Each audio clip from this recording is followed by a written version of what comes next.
There it is.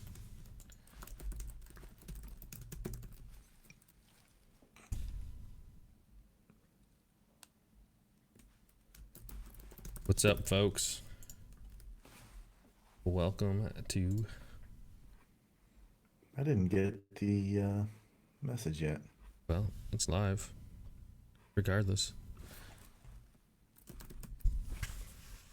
Maybe nobody did because nobody's in here yet, so... Maybe it's on unlisted. Nope, it's on public. What's going on, YouTube? Thanks for joining us for another episode of the podcast Behind the Scenes live stream. Got Elliot over here wearing his sweet banded rain jacket. I haven't worn this hunting yet. Have you worn yours hunting? The bears poop in the woods. I'd say I did go with the hoodie and then what's the other jacket, the coat called? The puff something or other. I need to get the names down on these things. But Did you know that that Golden stole my hoodie? yeah, he told me. He said he's been loving it. Yeah. And you have his? Yeah, except I got the raw end of the deal. He can still wear mine because it's a size bigger, and I can't wear his because I'm like, it looks like I'm wearing like a spandex shirt or something. Make him send it to you. Well, I'm And coming in November. he's washed it, and now it's all got those little Fuzzies all over it. yeah. That's whatever. Mine does too. I'm not very happy about that. Actually, Yeah. not very happy. What's up, Bobby Swaney? Sorry, Jordan and I were having a therapy session. It took us a little while to get live. Yeah. So A confessional heart-to-heart therapy session about our frustrations. Now that people would be interesting to hear all that conversation. I I'm guarantee sure. you. That would be gold, man. Thing was, I was recording it. I'm just gonna release it in 10 years. Yeah, at this point, I don't even care, man. I just don't even care. You just release it, send it directly to everyone's name that I'm talking about. 2 more weeks till season opens here in East Texas. Awesome, Will. What up, Hunter? That made it Sorry. look that my comment made it look like sound like I was like just trashing people. That was not the reality. I wasn't. No. Just the frustrations of the grind of YouTube. What's up, Todd? Thanks. Hope you are having a great season up there in Ontario. What's up, Ryan? No time change. Me and Elliot just took our time going live. We've been sitting here chatting for, I don't even know, the last hour. Therapy. Yeah. There may or may not have been a tier or two shed. Yeah. Cody, we plan on that. We plan on that. We're gonna have Joel on here, I think. Tim says, go open up. It's a safe place to share. Well, I'll tell you, Tim's actually coming down to hunt with me over MLK weekend. If you want to hit that in January, Jordan, you can come hunt with Tim and I. Okay. What weekend is that? It's like the second or third weekend of January. We got a Monday off, so it'll be I'm gonna hunt for sure Saturday and Sunday. I don't know if I'll hunt Monday. I Tim's think gonna. that's the weekend I came last time, too. Yeah, yes, yeah, it probably is. Yeah. Yep. Tim's coming down. It's gonna be a good time. So we certainly will share everything, all our frustrations with you then. Nice. 4-man limit, redhead and bluebill. Sounds like a ton of fun. Nice. I hope that was redheads. And man, and bluebills. I love redheads. Man, I love redheads. And I got in You this mean conversation with Zach, and he's been hunting in South Carolina for the last while, and said that he would rather shoot redheads than mallards. And I'm like, man, you're crazy, but he thinks I'm crazy too. So Yeah, here's the problem with that is that the thing that sets mallards apart, a couple things. Number one is their size, and number two, the way they work, the way you call them, the acrobats they do in the air, and you guys can correct me if I'm wrong. What I've seen of redheads is they're low, direct flyers who do, and that's just not as fun to shoot as birds that come in and backpedal and hover over the decoys. yeah, no, and it's Just just no it way works at a that's as fun. call, and Yeah. yeah, There's just no way that's as fun. he's And of course, in the Carolinas, you have to say that because you don't know what a mallard even looks like. yeah. I mean, he hadn't shot one till we shot one up there in Michigan. He hadn't shot one in 3 years. Well, see, that's what guys in the Carolinas say. They get there and they're all bitter because their duck hunting just sucks. And it's like, I'd rather shoot a redhead than a mallard anyway. Man, he's not gonna like you after he watches this. He'll take Well, offense. he may. He seems like a jovial guy. I don't, from what the vid it's on the video, he Yeah. seems jovial. But you know, if you're gonna make an outlandish statement like that, you're gonna get some darts thrown at No, you. this is what he said. He said that real hunters like redheads better than mallards, and I don't think it's that. I think it's the trophy aspect that a redhead's kind of somewhat of a trophy bird, kind of like a canvasback. It's not that he'd want to hunt redheads his whole life, Whoa. to We mallards. cannot mention redhead and canvas back in the same sentence as kind of like. For me, I love redheads. I do very much like redheads. I I've only think the seen drakes are gorgeous. I've only seen, and I'm gonna get crap for saying this, but uh, it's hard to tell redheads and canvasbacks apart in flight. At this point in your life. Well, I don't see them. I don't hunt I don't hunt anywhere to see them. It's just a totally different body type, and it's just a totally different. I've seen two in my life, and I don't know which one. Actually, the first one I saw was a canvasback.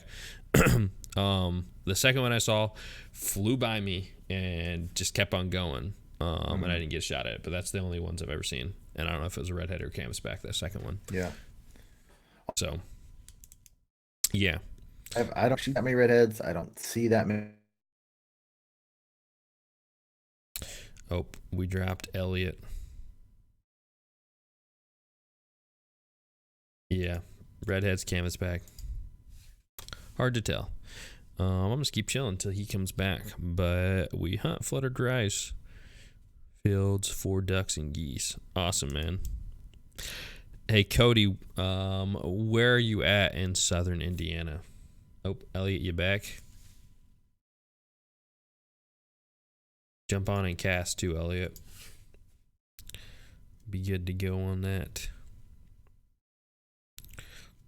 I still got to try to hit up the Central opener for Indiana next weekend. Not sure it's going to be really tempting to stay local after been doing all these travel trips from Michigan for teal, Kansas for teal, and then the Central and Southern opener for Michigan.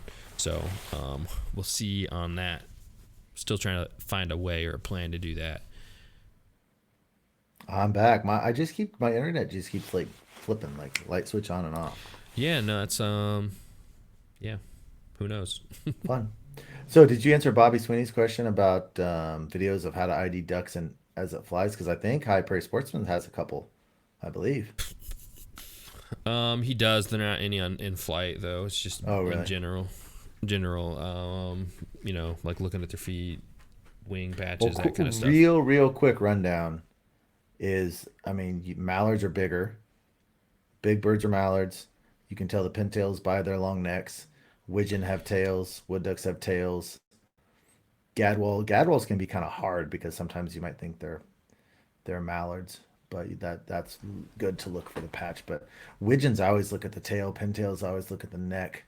Mallards are pretty easy because they're the biggest. And divers, who knows? I wouldn't be able to help anyone on divers there. But those key features are really important to look for. Yeah. All right. Well, I guess let's go ahead and roll into the podcast. So I'm going to go ahead and roll into the intro. What's going on, folks? I'm Jordan from Ducks Gun Chronicles. Got my co-host, Gray, the grayest of the beards, alongside me tonight. How you doing, Elliot?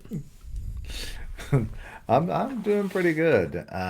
You guys, the last time we were hanging out, you guys were trying to come up with a nickname, and Aiden's been calling me Grumple Stiltskin quite a bit. I don't know, were you there when he started saying that, Grumple Stiltskin? Yeah.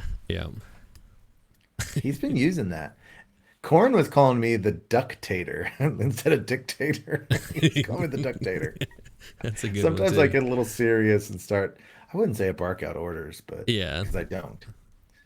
But Nice. sometimes my demeanor is a little more The intense than Ductator. Corn's. I like sure. that. The Ductator. And then we can just call you Tater stuff. for short. Tater. As many nicknames as I've doled out to people in my life, I'd be all right with a nickname. Yeah. Yeah. Well, I've been just sticking with graybeard. Sorry, I'm not as That's fine. creative. I don't mind. Yeah, I don't mind. Gray chaps is my recent favorite, though. I was like the grayest of the grays. But yeah, so Speaking of quick story. This goes yeah, into my go ahead. teaching life, but this is kind of funny. So, if those of you that don't know, I'm by day an elementary school teacher, and so And I ate like half.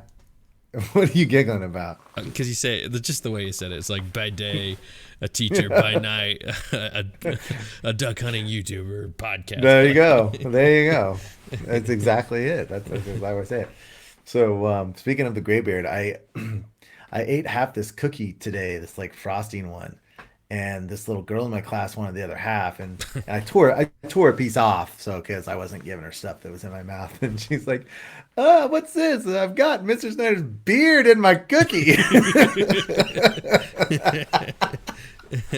And she held it up, and I looked at it. It wasn't a gray one; it was like half gray, half brown. I'm like, "Yep, that sure is." But she's got my beard in her cookie. Oh, so Nice. it's pretty hilarious. Yeah. Yeah. I'm sure she didn't find it near as funny when she was chewing down on a hair. She's good-hearted. So, She's a so here's a good-hearted. question for you, kind of off topic, but online with what you're saying. So, have you ever got food and there's a hair in it wherever you're eating? Yeah. So, do you Hmm. pull, like, let's say, I mean, there's two options. Like a sit down restaurant, if there's a hair in it, you can tell them, and then probably get new food, right?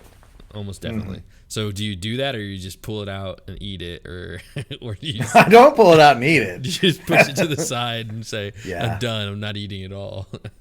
Yeah, I am not a complainer when it comes to restaurants. The whole interaction of like, I just can't stand complaining about stuff. So it's got to be really, really bad for me to complain. I mean, if it's just the nastiest of hairs, like if it looks like a pubic hair or something, I might. But or typically if my wife's there, I'll just have her complain because she's not having any hairs, and oh man, she would ship that back So you immediately. But so you just not eat it if there was a hair in no, yours. I wouldn't eat the hair. I'm gonna eat the food. No, I no. So just that's what I mean. You'd pull the hair out and you'd still yeah, eat the food. So if it's like a bowl yeah, of soup, you pull the hair out and keep eating the soup. yep. Hmm. Okay. I mean, really, if you think about it, hair only becomes gross when it's off of the head. It's like, yeah,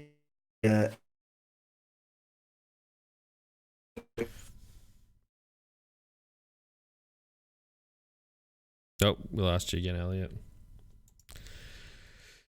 Well, me, I'm gonna say I'm not eating the food.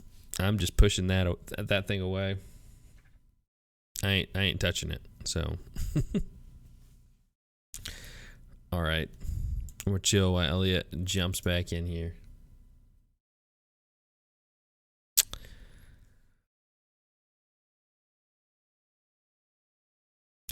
Marsh Madness. You didn't miss much. We just started rolling a little late here tonight, but we'll be back at it as we get Elliot right back in here. So there we go, Elliot. We got your video. You got to get the audio back.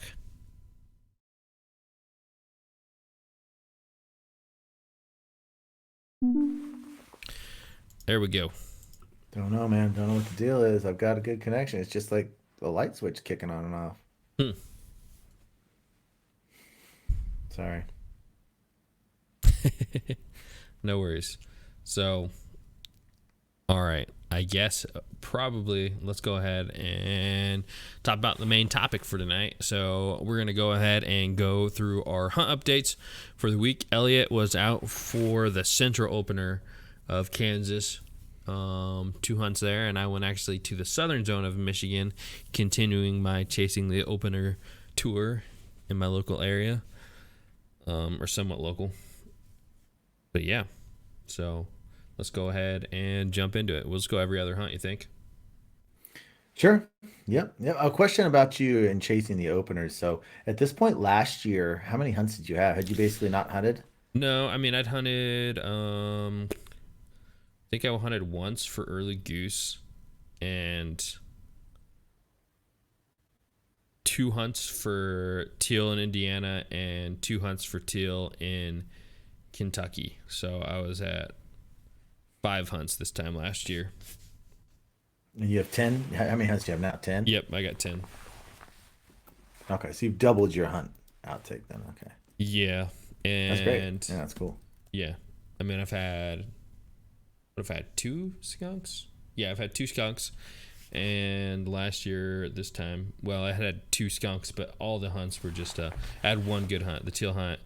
Um, in Kentucky, the opener I shot 5, but then I got skunked the next day, and then Indiana, I shot I think 3, and then I got skunked the next day, and then the early goose one, it was four men hunt, and we shot 3 geese off of one volley. So it's been pretty mediocre hunting to this point. And this year I've had just, I mean, that's night and day difference where I've had just a ton of action, a lot of fun. So Do you have all of your hunts updated in the Freelance Hunt stats? yeah. You're showing 9 hunts. You had Well, 10. it's lying. I don't know. It's Okay. I'll go on there and correct it, but maybe I just put the wrong date on one. 9 hunts, 28 birds. Yeah, you're missing the last one. It's on there. Why is it not showing then? I probably have it filtered. The dates wrong or something. If you probably hunted on the first, and I've got the dates filtered by 1 day wrong or something like that. Yeah, yeah. No. No, the first was a skunk, but I got 10 hunts and 30 birds. 10 for 30. Yeah, yeah, that's a good start.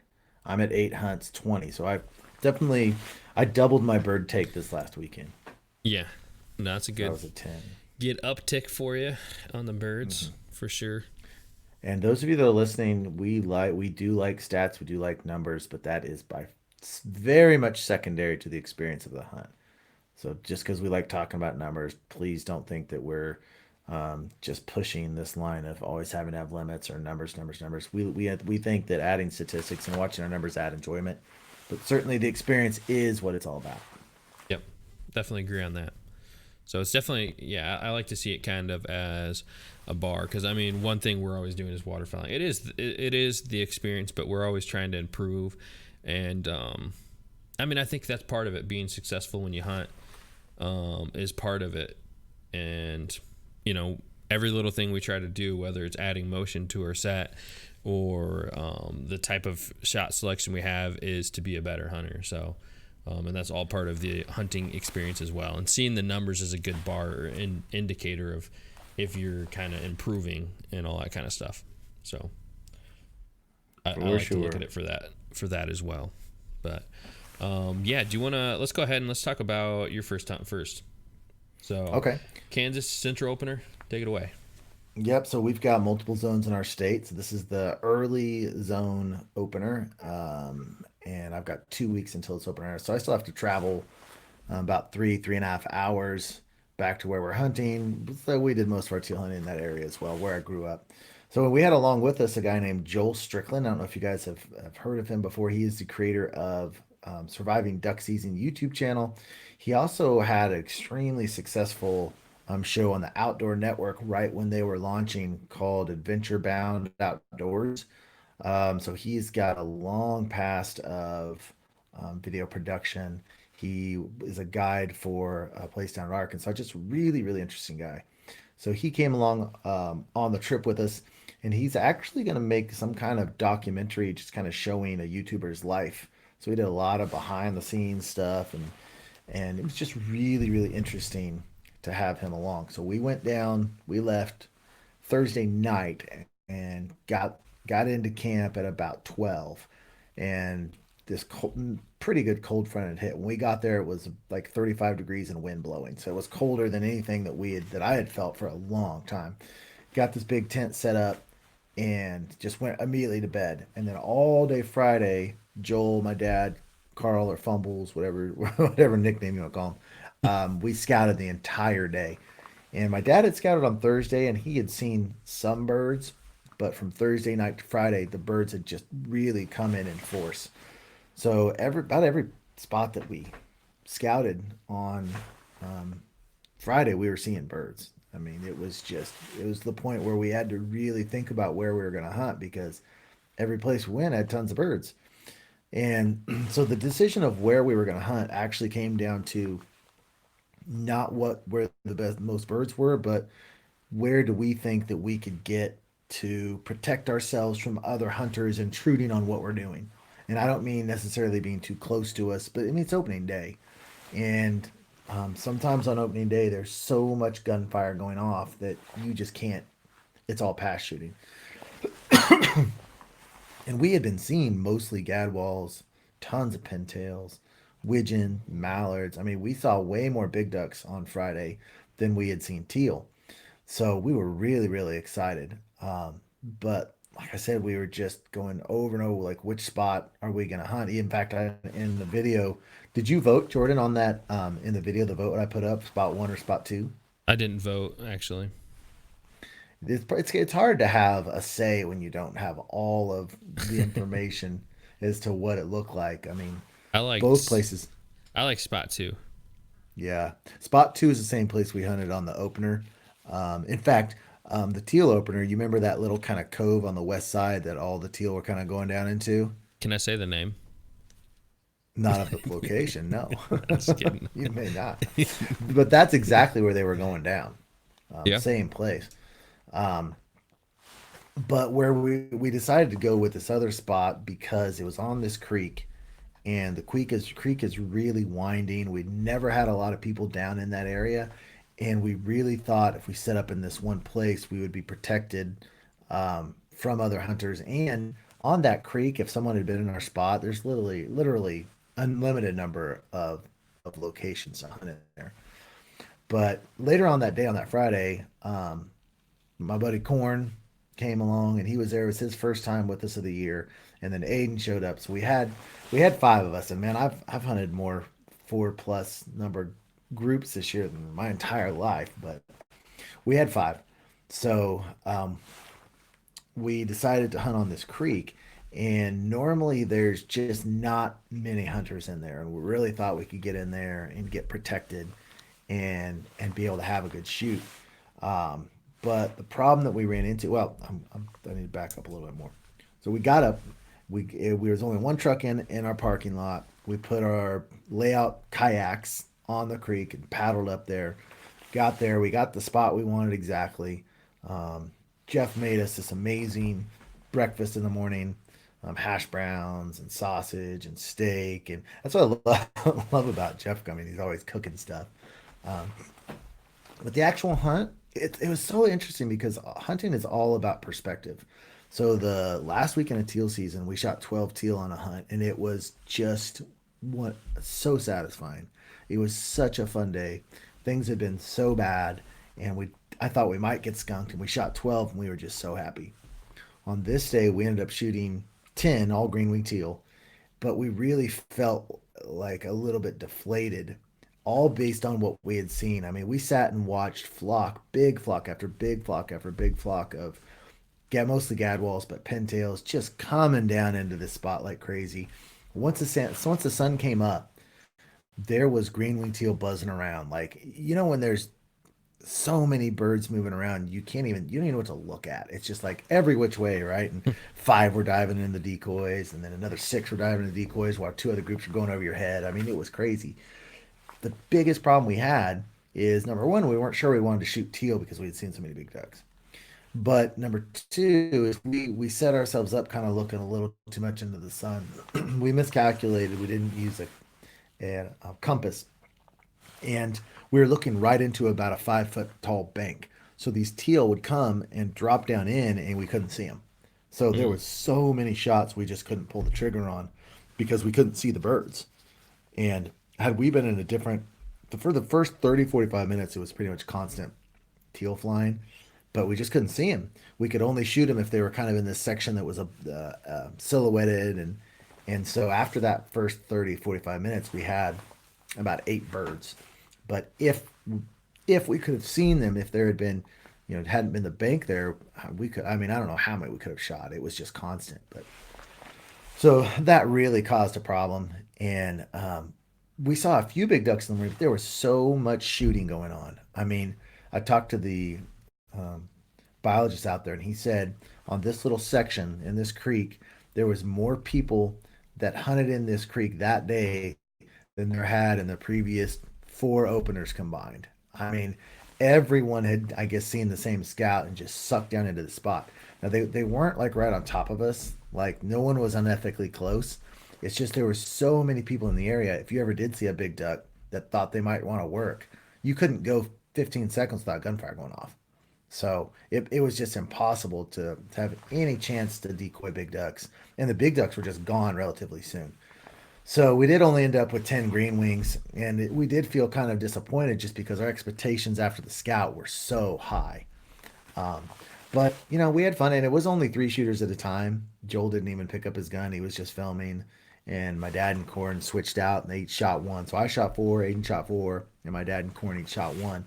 So we ended up with 10 green wings, and but we left with not a lot of satisfaction. We just felt like we had this amazing hunt right in front of us, and it just kind of fell through. But 10 birds is not it's certainly not bad. And if there's a couple of us there, we would have had our ended up. I'm sure we'd have shot our limit. We'd have been feeling good, but it just wasn't that satisfying of a hunt. So that kind of wrapped up day one, and then the rest of the day we just rescouted and camped and hung out and had a phenomenal time on that Saturday.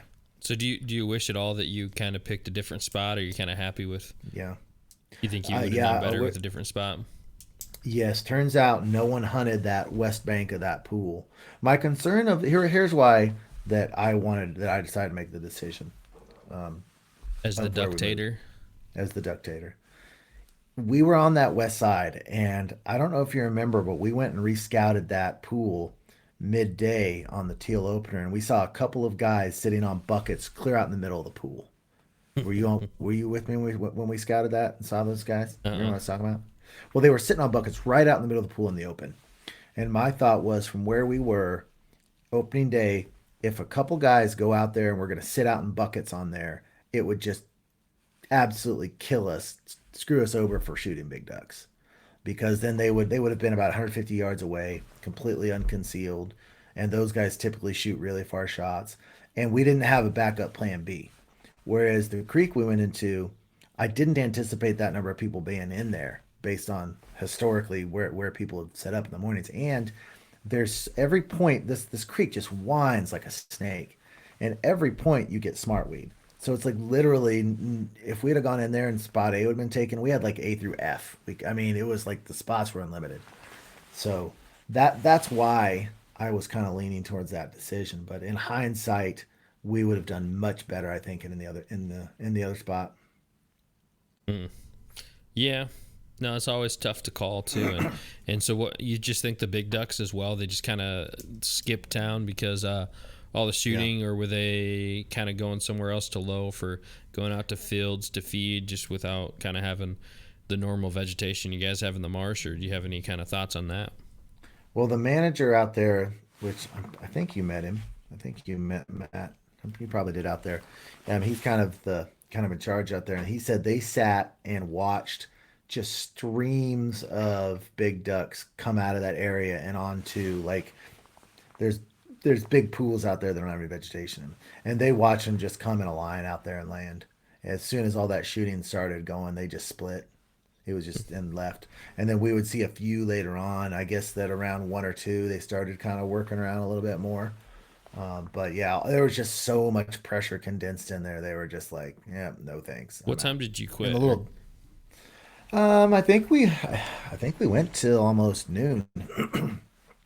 is that We typical for shot your our. openers? Or Normally there's only two or three of us, and we normally have our limit um, pretty early. okay. And it's normally all teal. There was a lot more big ducks around just from that massive cold front that came through Colorado and Mm-hmm. Montana and into the Dakotas. So I've never seen that many big ducks on the opener, but we normally have a quick limit of teal with maybe a couple of big ducks mixed in by, 9 or 10. And we switched spots mid hunt as well to go try this other place that was a little bit we boated to. It was a little farther away from where the rest of the guys were, but it just didn't happen. We stayed probably 2 hours longer than we needed to. We didn't shoot anything in the last 2.5 hours. Cool. Well, still, getting 10 birds is definitely a decent hunt. So, Yeah, it's all expectations and perspective, really. Is what it comes down to. yeah. All right. Well, my hunt this week, the Michigan Southern Opener was my next stop. So I actually got invited out there by Kevin. I actually went out there goose hunting with him earlier this year. So went out with him. We went out on a pretty marshy lake, muck bottom, bogs, all kinds of craziness with that. So definitely something I've never done before. But it was there was plenty of birds working. There's lots of wood ducks in there, and honestly, we didn't see a ton of big ducks as far as like mallards and anything else. It was mostly just wood ducks and geese. We did have a couple mallards buzz in there, and we just didn't get the shots on them. So it was definitely a weird, different kind of setup than I've ever done. And I know from previous podcasts that you don't have any experience on the bogs, and I really hadn't either. But we hunted on a bog, so we pulled up the canoes actually onto the bogs, so that it kind of like distributes your weight across the bog, so you can be in a canoe and the bog is fine. Like you're not gonna push the canoe through the bog, and it's pretty steady. Like you literally could stand in the canoe on the bog and shoot. But if you were to stand on it, like I would stand behind the canoe and I just push the whole bog down, and I could feel like a hole I made with my foot. And if I made 2 holes that my whole body I could have just slipped right through it and kept going, So, Oh man, that's scary. yeah, it is. It's scary, and it's hard to move or do anything, but like I can see why if you don't have any other options, or it's just kind of the most readily available option. Pull the canoe up and hunt on the bog. You could do other things, kind of like your kayak setup, where you just pull up next to one and lay out. I think that'd be a really nice way to do it. Or this place actually had a bunch of blinds that were built in the past, but they're all tipped over because they were built on bogs, and then part of them gave away. So, Wow. so they're like ancient blinds, and I didn't even know there's like 5 or 6 across this lake that I saw, and every single one of them was tipped sideways and sunk. We actually hunted right in front of an old blind that was sunk into it, and the top was gone. So it's kind of cool. It makes you wonder, like, about the past and the history of the place. But yeah, so we ended up, I'll just kind of cut to the end of it and then talk about some of the issues and things that I learned from hunting it. But we did end up shooting some geese, 3 geese, 2 wood ducks, and a mallard. That's what we got for the day. But yeah, we definitely had some issues.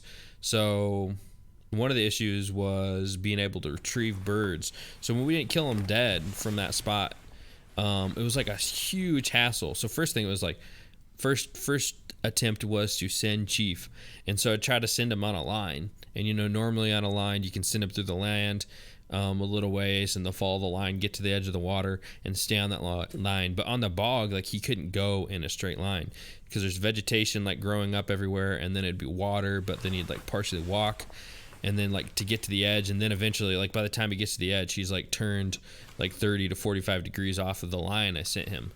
And so then he would never see the bird, and they're like slinking away in the water, barely swimming. I don't know if you've ever seen ducks or geese do that, where they almost hide. They're literally flat in the water, and he's 2 inches. His eyes are 2 inches off the water, so he could never see him. And I was having a hard time getting him to listen to the hand signals out there. I tried to give him, the overhand signal while I was out in the water, and honestly, we didn't get that far in the training. And so I was kicking my butt that I didn't get that far. But I mean, we pressed hard all off season working through stuff. I just ran out of time, so I really can't blame him on that. But yeah, so it was still that. I guess that was the first issue we ran into. And then the other thing was I'd send him through these bogs, and I'd send him across the bog, and he'd get to the edge of the bog and not want to get in the water. He'd be like searching around on the bog and it was to get them like to continue on past that. And I've never ran into that issue. Whenever I've had an issue like that, usually it's, to fix that problem, you simplify it. You get closer, and then you send them on the line again and kind of work from there, right?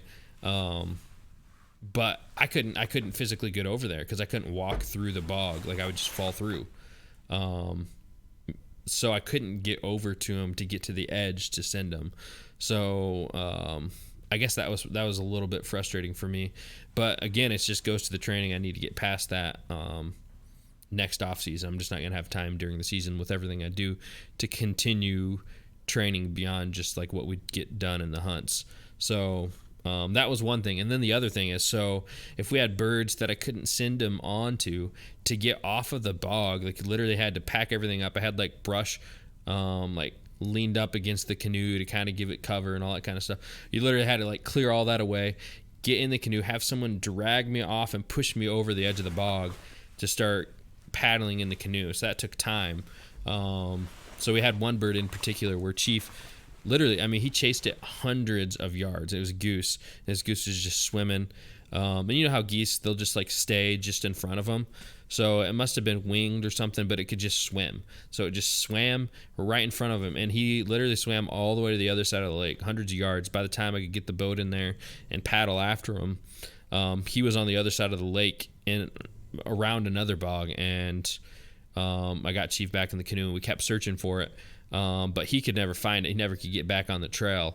But yeah, so there was a little bit of frustration with that because hunting on the bogs, it just took so much time to get off if you didn't kill them dead that we lost some birds that way. So if I had more control over Chief as far as hand signals, could have retrieved those because they were just barely swimming, like barely slinking away, and I just couldn't get them on time. And then also having the issue of getting back in the canoe and being able to get out of there in a quick enough speed. So it's kind of like things to think about. And I guess the last thing I had from that is hunting on those bogs too. We had two canoes and kind of the cover from early spring had all dwindled away. The leaves had fallen off the branches and stuff. And so it was not near as good of cover. We definitely would have had more birds working in if we had some better cover. So honestly, there's just like a lot of things to learn from this hunt.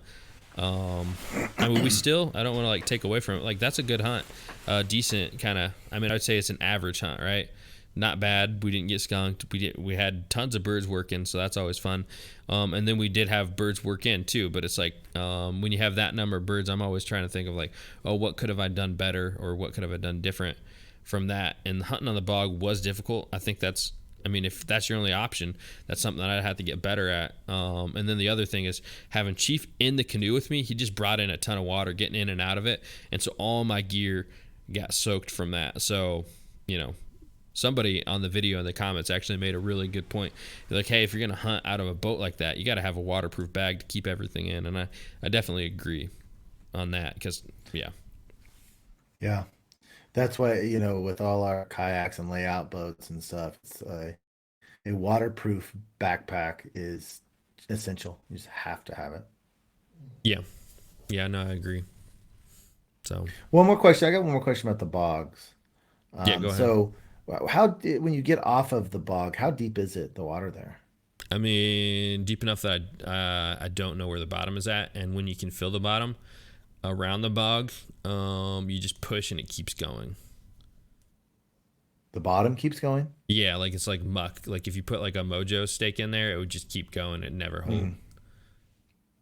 Okay, so there's no walking around when you get in a Oh, situation no. like that. There's no. Yeah, you can't walk on the over your bog. head. You can't walk around the bog. Nothing.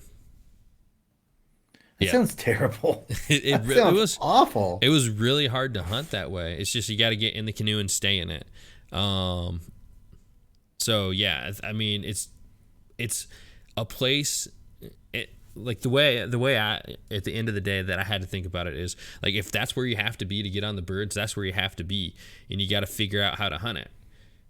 So it might not be as nice as hunting out of a permanent blind on the edge of shore, but if that's where the birds are, and part of the reason that there were other places you could set up, because I went around when I was looking for the geese and I found a place where there's this little island you could set up.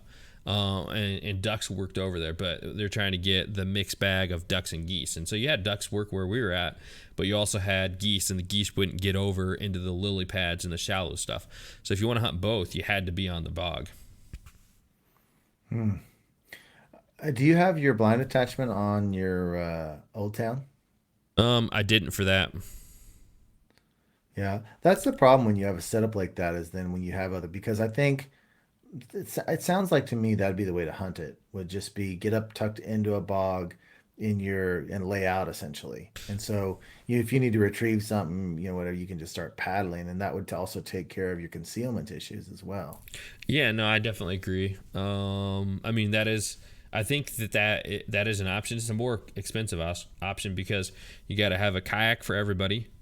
So there's $800, $900 and attachments. So you're talking about $1,000 per person, and all you need for a bog Yeah. is a $200 canoe, and you can pull it right up on there. So you're talking the difference between having three people at $200 to three people at Well, how big is 3,000. your old canoe? How big is your old canoe? I mean, I think it's 14 foot. Okay. Here's a way you could would be the best way to do it is you get those, and this is how we do it for our guests. You have grass mats, and I don't know who sells them, but they're not that expensive. They roll up. They're not near as natural looking as raffia. So we've got our extra layouts. I've always tried to keep two for a friend, and you can find just cheap second ones. Like right now, actually, we actually have five in our possession, but you can find cheap ones, and you get a cheap one, and you just get those roll up grass mats, and you have it available. I mean, I've heard multiple hunts out in this situation where it's like, well, we're not concealed, we're not concealed. I think and if there's only two people, I think you could take care of it with grass mats and your 14-foot canoe even. Yeah. I think you could do it. Yeah. No, I think it would have been easier with one canoe, but we had two canoes out there, and so it's just there was definitely birds flaring off of not having enough cover, and they'd hunted out there in early season goose, and all the vegetation was still there, but by this time of the year, it was all dying and falling off. The leaves were falling off, all that kind of stuff. And I don't want to sound like everything's negative. I'm just trying to say like, hey, this is what I took away from me, like trying to get better as a hunter all the time. Yeah. Because it was still a fun hunt, and still had a great time. But yeah, just What you could have improved on, right? yeah, for sure. So Well, sounds fun. I like the video. And guys, both of these hunts we just talked about are on our YouTube channels, Freelance Duck Hunting and Duck Gun Chronicles. So go check those out. And don't forget to come over to Facebook and join us at Fellowship of the Duck Guns as well. yeah, and one more word. I want to give my channel an extra plug, but make sure to check out Elliot's as well. But right now, I'm having a little bit of contest with Matt from High Prairie Sportsman. I probably shouldn't even say his channel name. But Go unsubscribe to him right now. no. No. I don't want to be. I don't want to be a jerk about it. But we're having a race to 10,000, and we're both a long ways off. But I really want to beat him. So if you guys want to do me a solid, hit that sub button over there. I'd really appreciate it because we got lots of hunts. We're putting out hunts 2 or 3 times a week, so you guys don't want to miss them. But yeah, all right, let's go ahead and jump to day 2 of your hunt. All right, so day 2 for us normally is not as good as day 1. The birds in this area there's still some around, but just most of them get pushed out from the other hunters. So we rescouted several times that day, and we just really didn't have anything that looked really exciting. Just wasn't sure what we were going to do. Nothing looked thrilling. But there was this one area that I'd been meaning to scout all through TLCs and through now, which is actually only like a half-mile walk from. I guess I'm not gonna tell you exactly where it is. Stop! I almost gave it away. But right at the end of the day, like sunset, I decided I was gonna scout this little spot, and I drove by it, put the binoculars on it, and I saw a few little ducks in there. I thought, well, there's some in there. Why don't I just walk as close to I can to it and get a better look. So I walked in on it, and man, by this time it was getting really hard. I mean, it was like the sun was down, And so the closer I got to it, I'm like, oh, there's some more, there's some more, there's some more. I put the binoculars on, and I looked back in the weeds, and I could just see little teal back in there crawling around like crazy, feeding and hiding and stuff. But I thought they were teal. I wanted to make absolutely certain they weren't coot, because if I was going to change our plans to come to this spot, I wanted to make sure there wasn't 1,000 coots in there, So I strained and looked and strained and looked, and finally I started hearing some teal quacking, and I saw a couple take off. I was like, all right, sweet, there's teal in here, and there was a bunch in here. And this place, I love to hunt this spot. It's a beautiful little spot. So I went back. I was all excited and everything. We got these birds located. And I talked to the manager, and I was like, "Do you think anyone hunted that spot?" I'm like, nope, we know no one hunted that spot opening day, which is a testament to our location. If great viable spots are not even getting hunted on opening day. In fact, if we had hunted that opening day, I guarantee you we would have done way better, and we would have been off by ourselves anyway. So the next morning, we had to do another kayak paddle to get into this place. So we paddled into it. There was actually like this mound out there, which I don't love hunting on mounds, but this had great cover. I knew it was teal, so I'm like, all right, let's do it, let's do it. And so from sun up till about 9 o'clock, man, we just had a great shoot. We didn't shoot our limit. We shot 13 teal, some blue, some green wings, and we had a really nice pass of three wood ducks come in. And Jeff shot a double on him, shot his first Drake wood duck, and I shot a Drake wood duck, which I hadn't shot one last year. So it was just such an enjoyable hunt. There was only one group even near us. And when I say near us, we could kind of see the ducks they were shooting at, but there was just two of them and two guys, and it didn't bother us at all. We were comfortable. It was a beautiful, cool, crisp morning. I mean, it was funny because we shot 10 the day before and felt disappointed. We shot 16 this day, which is six more, but not a substantial number more. But the feeling contrast. And I did that video a few weeks ago called "Chasing That Feeling." It's the feeling all of us chase when it's like that emotional, peaceful satisfaction comes over you. It was definitely there. It was just a remarkably fun, peaceful hunt with teal just right down in. I mean, every single shot we took, they were either landing, trying to land, or getting up from landing. We had that beautiful pass of wood ducks. That was my first big duck of the year. Joel actually put the camera down.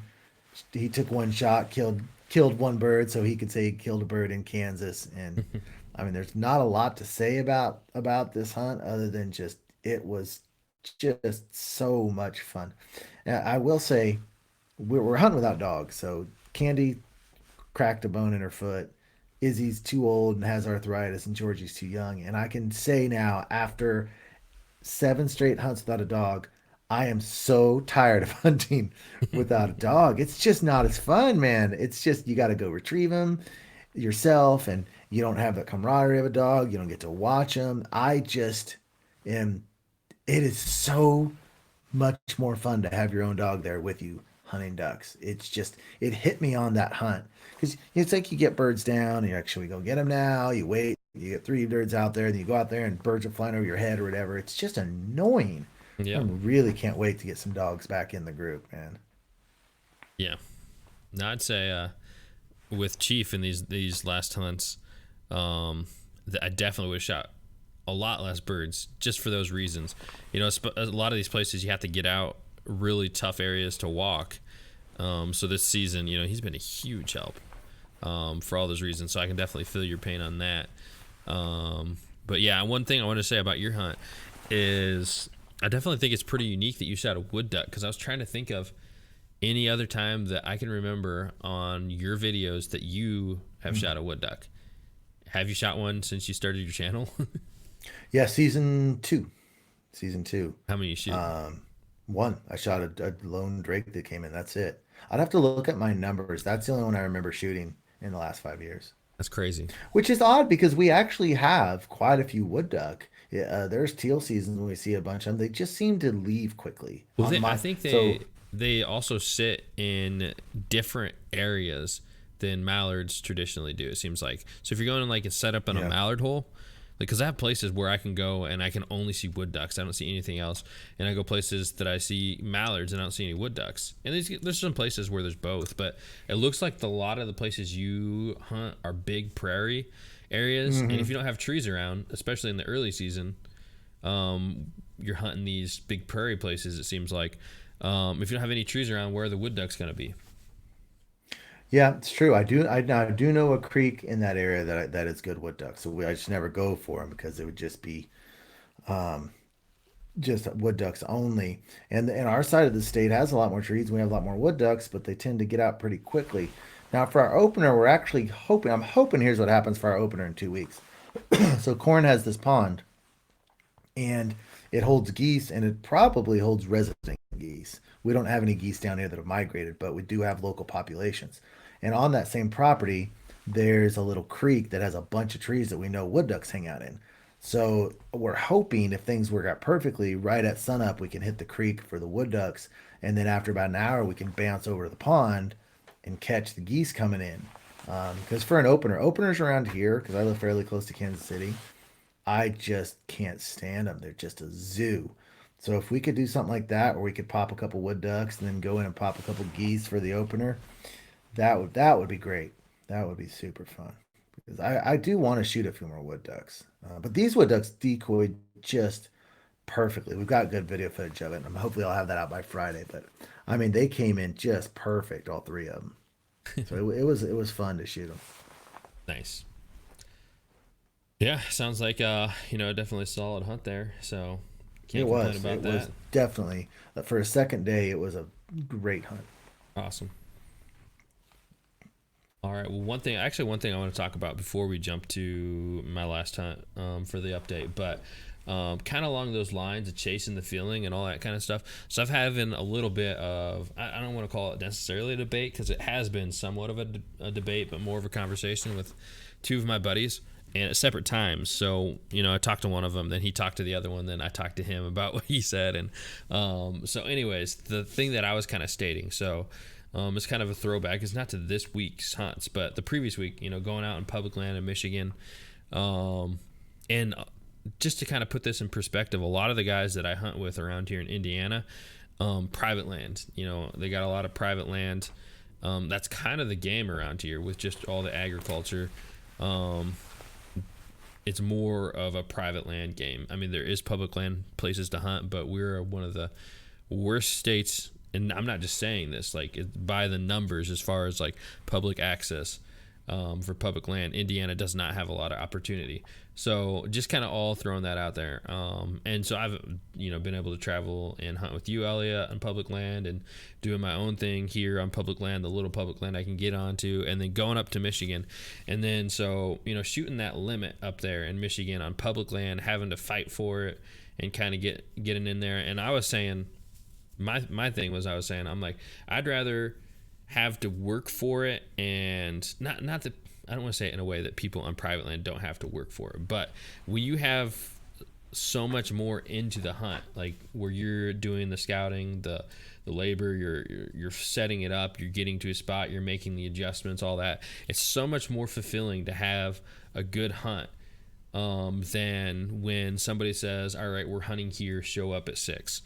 So it's and in the hunt it's great, you have the birds working in, you still have all those kind of visuals, but my thing I was saying is that it's just more fulfilling, it's more meaningful to me when I feel like I contributed to it in a way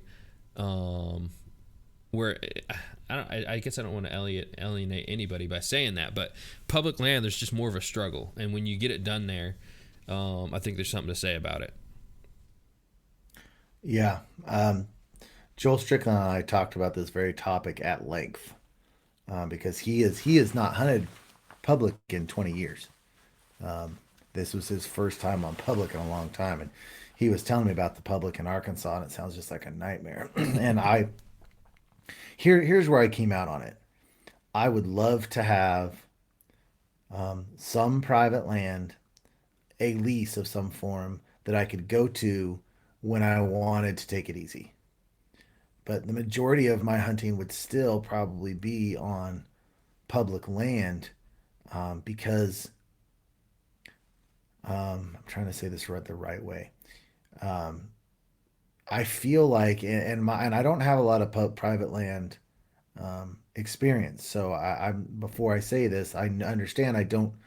I'm making an assumption here. My assumption is that I don't think that you can reach as vastly high of an emotional high on private as you can on public because there's so much more of a struggle and you have to work so hard and you have got to beat the guy there and you got to scout all this public stuff and there's so many frustrations about it.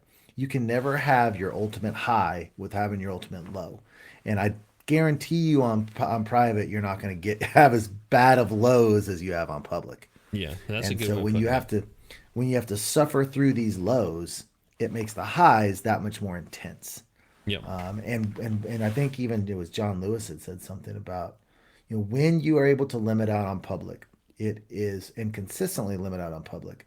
It says a lot about you. It says a lot about your drive. It says a lot about your struggle. And again, I would love to have some private land. I love having Corns Pond because we drive right in, we get out. It's easy. It's relaxing. I love having it there. But I would, especially those people that hunt like now, if they're freelancers on private, up in Canada, I think that's a totally different thing. Because when you're going from field to field, but I'm talking about like if I could have a lease with one blind or something like that, Yep. I don't think it would hold my interest like public. Yeah. But yeah, the thing is, when you start getting that lease, it's a lot easier to want to take it easy. You're like, should I get up super early and get to the launch first? Or, man, I can take it easy. We're going to do all right. We're going to do okay over here at the private spot. I'm just going to sleep in. So there is that double-edged sword to it for sure. The other thing I'll say for sure on it is, That is satisfying on a whole different level yep, yep. that I can't understand. Wait, say it all again. I think you cut out at the beginning of your Yeah. sentence. On private, if you're planting your crops and tilling and choosing how and when to flood and Yeah. if your hard work then results in birds coming in, that's a kind of emotional satisfaction that us public hunters don't know. And I'm sure that that is extremely gratifying in a way that we don't get. Yeah, no, there's definitely ways to make it, and I never even thought of the crop thing. But I guess for me, the thing that's kind of appealing to it is having, kind of a skin in the game, where you're doing a lot of the work. Whether it's, no matter how that form is, there is ways to achieve that on private land, the same as public. But I just want to make it clear, I'm not knocking private land at all. Like, I'm going on a private land hunt for opener here. We're gonna bust them. I'm super excited about it. But man, it's like you say, the ultimate lows and the ultimate highs is the difference between public land. And I do think there's a distinction. Like, so if you hunt public, but you also chase private fields, to me, that's all in one genre. Versus like when we purchased that lease that had one dedicated blind, and I think there's even a different in the type of private we're talking as well. Yeah, and there's even different things about public because you're always trying to find public land that is less accessed by everybody else, which gets closer to private, right? Because you're gonna have less people to deal with. Everybody wants that, so there's kind of a happy medium that we all play to. Like, we don't want it to be the same as opening day out on the public marsh every day. That's insane. It's awful. I hate openers. So there's give and takes to all of it, and I mean, we love every part of it. So yeah. I don't love the openers. You don't, or you do? No, I can't stand it. How many people there are, and how much gunfire is constantly going off. You can't work any birds. It's just so awful. Yeah, I can see that. I still had a Just ton get of. Joe one hunt a year in and out, and I'm glad he's out of my life.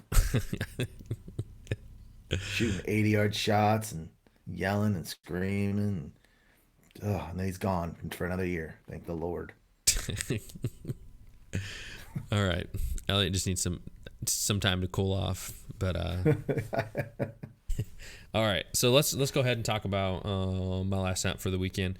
So day 2 up there, a southern zone opener weekend, and going out with Kevin again, and we go out to a big body of water, and yeah, there was not a ton of action. We really didn't see a lot of birds. There was a lot of geese using the river that was next to this.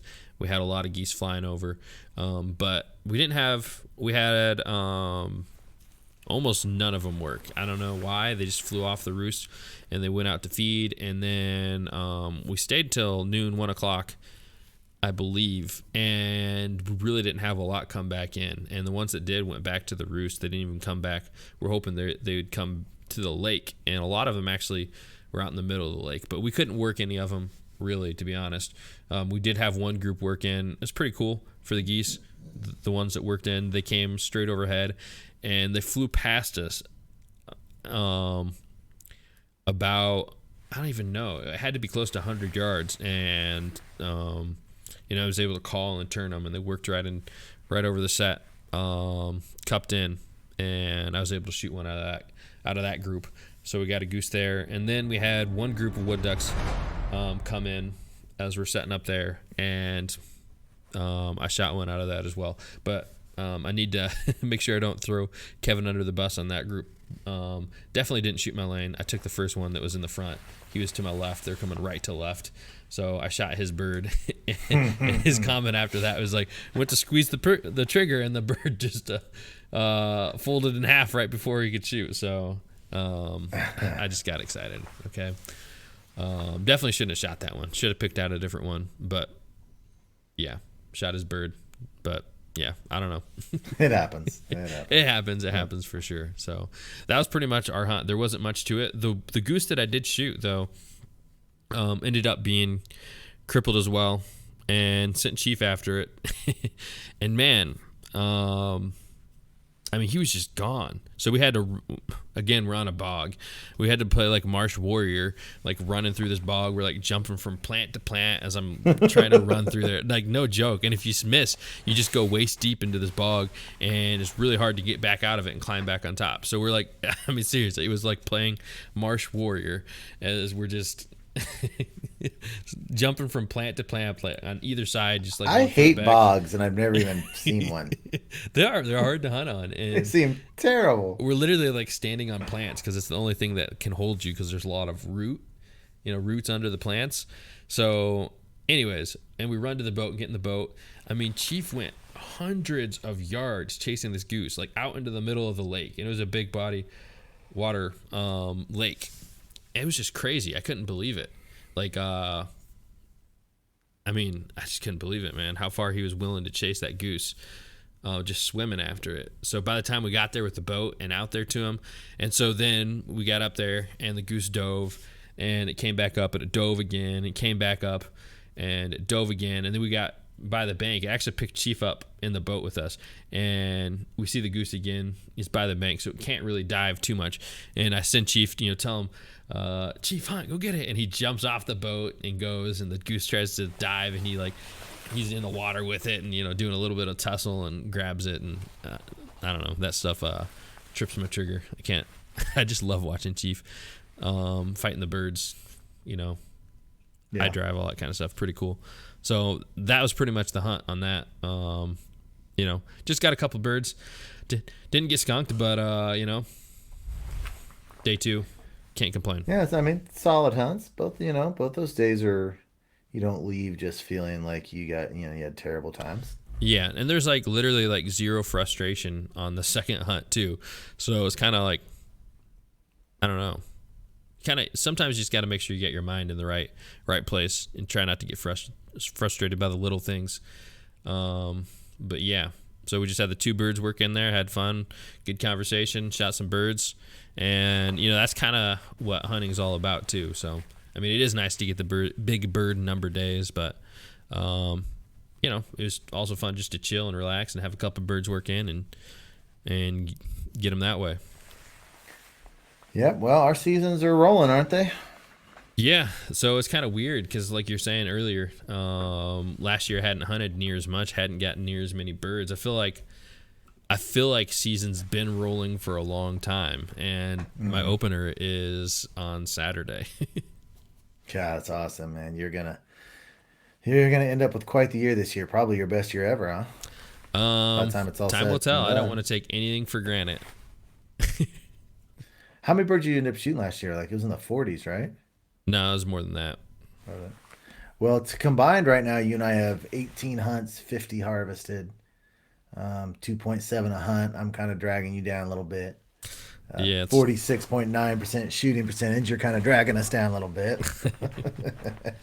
well, We keep these stats at freelancestats.com. You can combine you and a buddy's or group's stats together, and so it's really fun to be able to look at your numbers on here. yeah. I mean, I guess if you can't shoot him, you got to live vicariously through somebody else. I'm living through you right now. Is that what you're saying? Yeah. No, I'm just giving you a I'm up hard to time. 20. I closed the gap a little bit. I put 10 down this Yeah. weekend. I didn't mention I shot 4 on the hunt, but then I kayaked up this little channel that's a normal flight line and sat there with 4 decoys out. And I'll send you the shot cam of it that I've got because this little group of 15 came buzzing fast and they were on me so quickly and so close that I shot at one of the front birds and hit 2 birds like 3 yards behind the one I shot at. No way. Yeah. So you're So that one for was my two on fifth that. that was yeah, it was 1 for 2 and that was my 5th and 6th bird. Oh, I know what I forgot to tell you. I gotta finish this. I'll make it real fast. I'll make it Okay. real fast. No problem. So I dropped one clean and another one of the 2 went off into the cattails and went down. I saw exactly where he went. So I went right to the spot and I'm in about cattails up to my shoulders. And I look over, and on this one cattail about chest high, I see a little blood spot. And I'm like, surely that's not from this teal, right? And so then I looked down at an angle, and there was another blood spot on another cattail. And you could watch the blood trail as the bird came down. And then right where it hit, there was bird feathers. And I'm like, oh, I'm now on a blood trail of a teal. And I got down on my hands and knees like a dog, right? And I was just looking, trying to find some more. Thought I might be able to trail this this teal. Like if I had Chief, we'd have had him for sure. And I got down. I was trying to see. I saw a few more feathers, one more blood spot, right? And I'm all by myself, and I'm in this big cattail. I can. It's a really you get that low to the ground, you feel like you're really in it. And I didn't find him, so I lost my first one of the year. But blood trailing a teal was a first for me. It was Nice. But Oh, that's next time cool. I need to not flock shoot and actually pick one out. I knew when I pulled the trigger I'd kind of flock shoot. They were Never packed so works. tight together. Well, it's not like I consciously did it. I just knew when I pulled the trigger that's kind of what I because when Yeah. you get enough birds, sometimes it's just hard to pick one out. Uh-huh. Hmm. But I actually had it on one on the kill cam or shot cam video. I've got it on one. It's just that's not either of the ones that I killed. Nice. So Nice. anyway, that was interesting enough to point That out. So. that kind of reminds me. So I want to. You talked about having Chief for that, and I never mentioned the mallard I shot on my day 1 hunt, and so Chief was a freaking stud on that retrieve. So shot it, and it landed behind us in the cattails. And so sent him over there, canoed over there, sent him in it, and all I hear is like just massive flapping. Like I couldn't believe how much flapping I heard, and I'm like, "Is there a goose in there that Chief got a hold of?" Like that's what I thought. And because when I sent him, he's like 30 yards in front of me, went in this opening and cut into there. Well, he was right on the bird, and I didn't even realize it when he went in there. But it's amazing what dogs and noses can smell. It's literally Yeah. amazing. Chief has an above average nose, I think, from what I've seen. Yeah, I've had multiple people say that he is a tracking machine, and he comes in there, and so he's tearing through the brush. All I hear is this flapping. I thought Chief already had it, and I thought it was like so much flapping. I'm like, maybe this is a goose. But anyways, this duck comes out right in front of me, mallard, bright green head. I mean, everything that makes you happy about duck hunting, and it's still pretty well alive. It comes shooting out in front of me at 10 yards, and I'm just standing there like a buffoon. I don't have my gun in my hand. It's not loaded. Like I didn't expect that at all.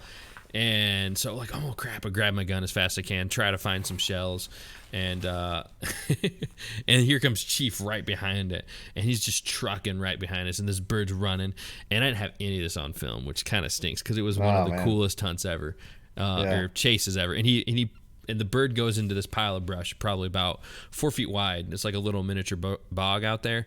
And Chief goes back into it after him. And it comes out the other side and pops out and does a circle. And Chief comes back through the brush and is chasing it. And now it's like about 15 yards in front of him. Because every time it goes through brush like that, Chief struggles to get through it. And the bird kind of just weaves in and out and comes out the other side. And while this is all happening, I'm watching. And I can't find my shells. Like, I don't know where I put them. And anyways, I find one on the bottom of the canoe. Later I realized that my whole slot on my waders was full of shells, and I could have just grabbed shells from there, but Nice. but I found one on the floor of the canoe, got the one shell loaded in my gun, so I take aim at this bird that's just, and it's just scooting across the water, so take aim, pop, and like the water in front of it just explodes, and I miss I missed the mallard on the cleanup shot, and Chief's just, you can see him like when they hop through the muck, it's just hopping after it like crazy, and it gets over to another section of brush, and Chief finally grabs it right after that. So I thought when I pulled the trigger and missed that we were going to lose that greenhead. And that greenhead was like the icing on the cake of that hunt. Because, like, I don't know. Yeah. Like, I don't want to sound like I'm a mallard purist, but, like, the more I hunt, the more I'm like, that's what does it for me, man. I love greenheads. They're awesome. Yeah. And they're awesome. Yeah. So. We've not taken a mallard drake yet this year, so. Wow. Yeah, but I was thinking, remember the time that coot kicked your ass? Yeah. Drew blood on you. Yeah. Don't try to grab coots by the hand. It doesn't work out. Oh, good times. Yeah. So, I think that about wraps it up. Plans for this next weekend? Youth hunt up here in my area. I'm going to take Elijah, aka One Shot Wheezy. We're going to go scout it Friday. And it's the place I've been telling you about that I'm so excited about. So this cold front coming in, I'm pumped about it. I'm excited. It's going to be fun. Sweet. Good luck to you guys on that. Hope you guys crush them. Yep, I hope so too. So we got our local opener. We usually have pretty good options for it. And we do this year as well. So it's just about picking out what we're going to do. And hopefully everything plays into how the birds are acting right now. Opening day, it feels like a lot of times everything can change because you have people busting roosts and all that kind of stuff. You think you have them patterned, and they'll be patterned perfect until people roll in on their roost at 4 a.m. and then everything's screwed up. So we've had that happen to us multiple times, but we'll see. I think high hopes for sure for our opener. So, alrighty, folks. I think that's all we got for this week. Any last words, Elliot? Nope. Alrighty, fellas. Appreciate you guys tuning in another week, and good luck to everybody else jumping in on their openers. Duck season's in full swing. So thanks for tuning in, guys. I'm Jordan, Ducks Gun Chronicles. Elliot from Freelance Duck Hunting, and we'll see you guys on the next one. All right, I'm going to hit Thomas's question real quick. Virginia Outdoors Unlimited. He's a Flyways Collective member. Thank you guys for all joining us. Thomas, I don't know if we're going to hit my favorite duck hole or not this season. Maybe. Just depends on, right now, the water's too high. So yeah, I certainly hope so, because I haven't hunted in about 7 years. Yeah, and we got some guys still in here. So if you guys want to drop some questions, I think, are you fine with doing that, Elliot? Quick. We'll do 5-10 minutes. Quick. Yep. 5-10 minutes quick. I'm exhausted, honestly. So any questions, we'll hit them up if you got them real quick. We haven't done a Q&A in a while, so it'll be good. We'll just I've got a picture of my favorite. I don't know if I can show it on here or not, but there you go. I've got a picture. Can you see it? I don't know. I can't tell because it's delayed on YouTube. But my wife made a painting of Izzy and I in my very favorite hunting spot in the whole world. Virginia Outdoors wants to see one video from that hole. That's all. I do too.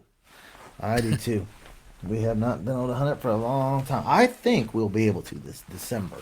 I think so. It's as long as the water drops down. I think the mallards will probably use it to loaf when they come back from feed. So hopefully so.